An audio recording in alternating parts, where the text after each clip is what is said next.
You often hear in physics, ignore the frictional forces, or ignore friction, ignore air resistance.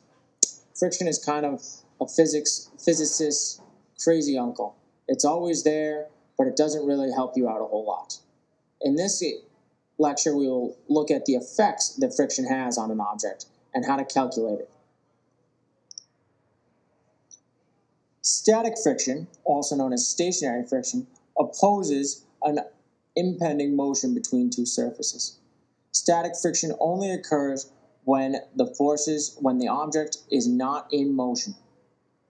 There is a maximum value to the static friction before the object is allowed to start moving.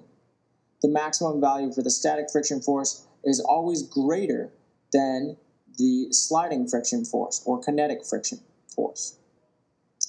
This formula here describes the maximum frictional force for a static friction is dependent on the coefficient of friction times the normal force.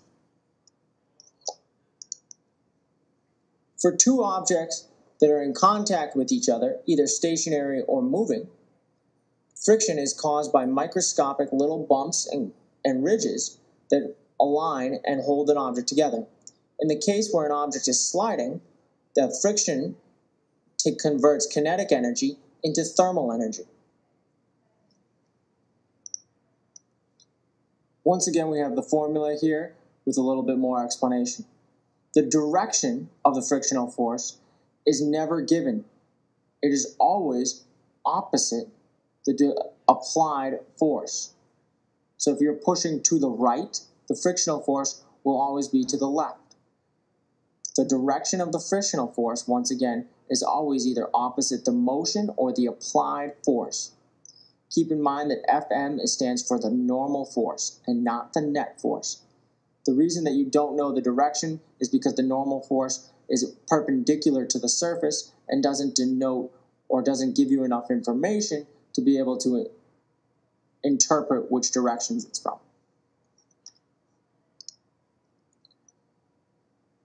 When you have a force applied to an object that is not moving, you will always have some force of static friction, but the object will not move until that force of static friction is greater than the maximum allowed value given by the equation or calculated through the equation of the coefficient of static friction and the normal force. Pay attention here to the arrows for the vectors for both the force and a force applied and the static friction force. In situation A, there is no movement. A small force is applied. As the force is greater, there's still no movement, but the frictional force is greater as long as it's less than the maximum frictional static force. Finally, once you reach that maximum frictional static force, movement can begin. And this is where we'll look at kinetic friction. Kinetic friction, or sliding friction, is the force that opposes the motion of two objects moving in contact with each other. For example, a block sliding on a surface. Here we have a very similar formula to what we've seen before, but notice the difference in the subscript. We have this frictional force, F sub k, and we have the static coefficient, the kinetic coefficient for friction. These are all tongue twisters, and they're just terrible.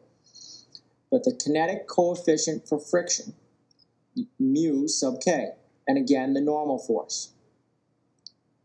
Once again, the direction is not known, and in addition to that, we don't necessarily know the speed or of any other motion of the object. We just know what the frictional force is. The formulas that I've just shown you are from the textbook and the ones that we will use in class. I want you to be aware that the formula on the AP sheet is slightly different.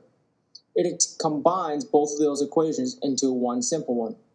F of friction is less than or equal to the coefficient of friction times the normal force.